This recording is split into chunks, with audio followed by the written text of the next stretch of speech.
Hi friends, welcome to my channel. ఇవాళ మా మనమనికి ఉగ్గుకు బియ్యం వేయించుతాను. చూడండి ఉగ్గు ఎలా తయారు చేసుకోవాలో. కొనుకొచ్చిన ఉగ్గు పౌడర్ కంటే మనం ఇంట్లో చేసుకునే ఉగ్గు పౌడర్ మంచిగా ఉంటుంది. బియ్యం మంచిగా కడిగి ఆరబెట్టి వేయించుతాను.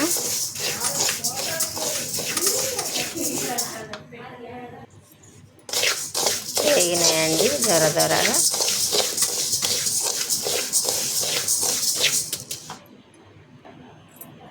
ఇప్పుడు 1 కప్పు మందం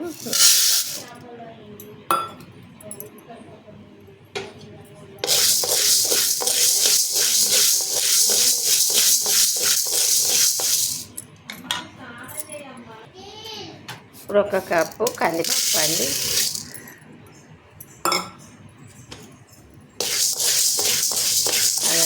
వేయించుకోవాలి.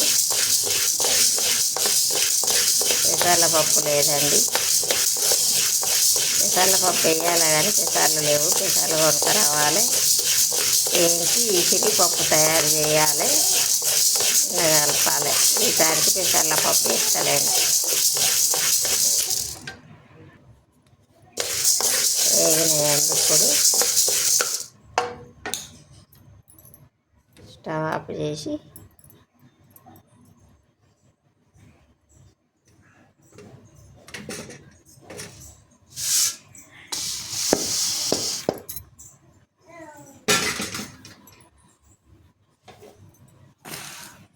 చల్లారినాక పౌడర్ పట్టి జల్లడ పట్టాలి.